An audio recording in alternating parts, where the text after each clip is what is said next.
Hi there, and welcome to a bit of a different episode of The Breakdown, because we're here to talk about only one thing today. But before we get started, I want to take you back to February of 2019. Heading into the next provincial election, the then governing NDP ran a series of ads under the theme of Made in Alberta, and the UCP came unglued. They made a huge stink over the fact that it was inappropriate for the then governing party to spend taxpayer money on what were, by their consideration, as well as many others, profoundly partisan advertisements. Experts even commented that government ads that are partisan are never appropriate, particularly going into an election campaign. The UCP promised they would end the practice of taxpayer money going towards partisan advertising. So hold on to that as we go through everything that we're going to go through today. One of the key promises of the UCP during the last election was that they would create an energy war room to advocate for Alberta's energy sector.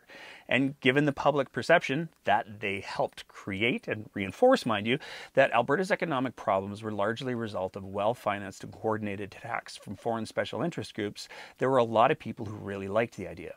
But the war room hasn't been what Albertans were promised. First, there was the announcement of the war room's launch, which carried some deeply disturbing and undemocratic undertones. And to those who make such biased, slanted, and prejudicial statements about Alberta's energy sector, you've been put on notice.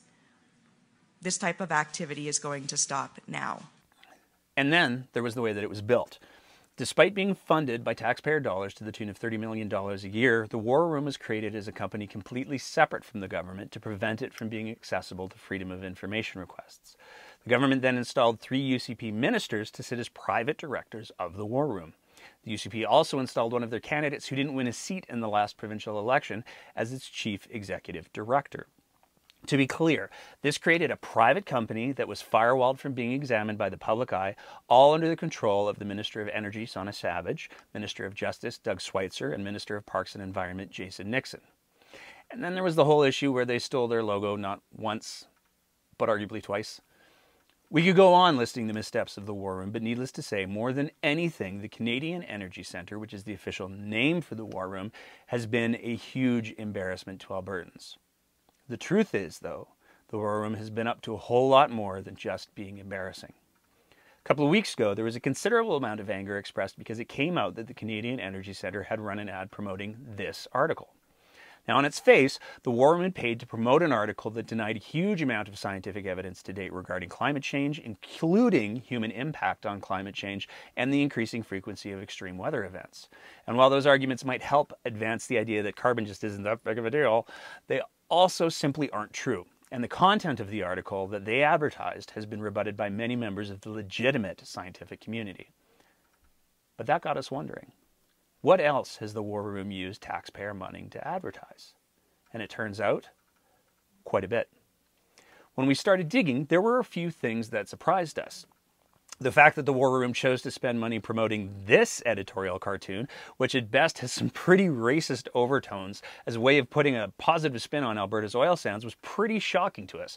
There's no question that the editorial cartoon is in poor taste, but for the War Room to choose to amplify it and mock the conflict and loss of human life that we've seen in the Middle East is let's go with, unusual choice in marketing strategies. But that's just the tip of the iceberg.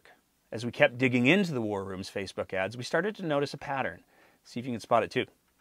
In May of 2020, the War Room ran this ad promoting Strong and Proud.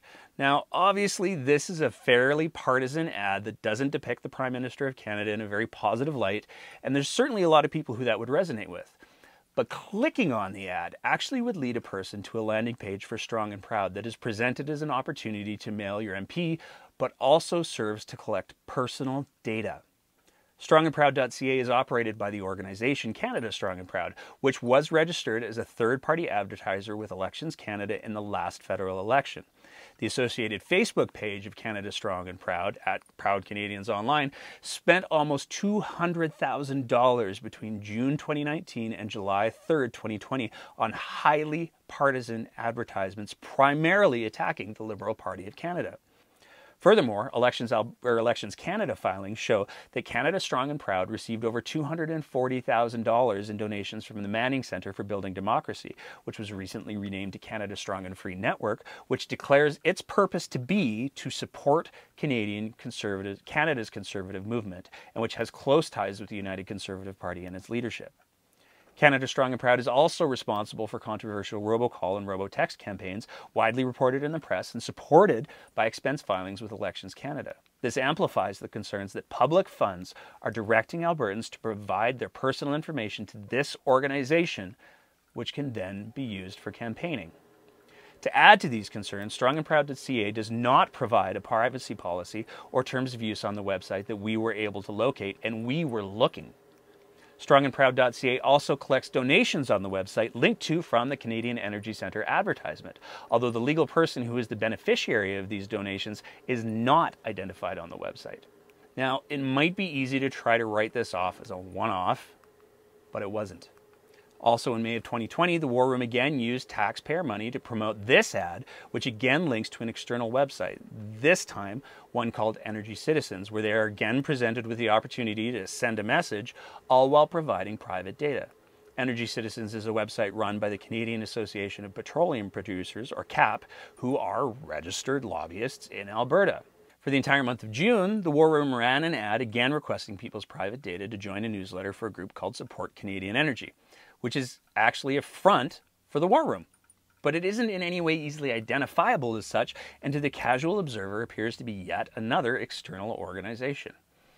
But even more interesting from the information that was available to us, despite the stated mission of the War Room to fight back against foreign interference, the overwhelming majority of the advertising that the War Room has done on Facebook has been in two provinces, Ontario and Alberta. Both very conservative provinces, and both with two premiers who have propped each other up when needed.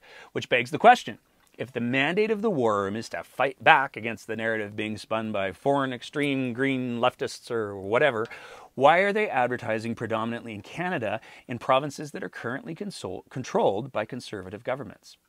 So, to break this all down, despite the UCP being wholly against using taxpayers' money for partisan campaigning and promising to put an end to the practice, the Canadian Energy Centre, which is controlled by 3 UCP ministers and somebody who ran in the last election for the UCP, are not only using taxpayer money to do partisan advertising, but they're also using taxpayers' money to data mine for those partisan causes, some of which don't even have privacy policies available. This is actually really alarming because these are only the ads that we were able to identify on one social media platform. Now, we've made it clear that we aren't journalists and we certainly aren't lawyers, but to our eyes, this is not only a pretty serious breach of ethics, but also a pretty serious breach of privacy laws potentially, and it could place the 3 ministers in charge of the War Room in a potential conflict of interest. But our field of expertise is acerbic commentary and occasionally puppets, so we're kicking the ball down the field in a couple of ways. First of all, we're putting our research up on the web in the hopes that somewhere a real journalist will pick up the ball and run with it. It's also available for anyone who wants to take a look at it, and we'll post the link in the description of this video. When you read that file, you'll also notice that there's a letter that prefaces it. That's because our team has agreed that the right thing to do with this information is to write the Auditor General, the Information and Privacy Commissioner, and the Office of the Ethics Commissioner and ask them to investigate the situation. We put those letters in the mail on July 12th, and we'll let you know the response that we get from those offices at a later date, whenever we get them. And that's it. That's the episode.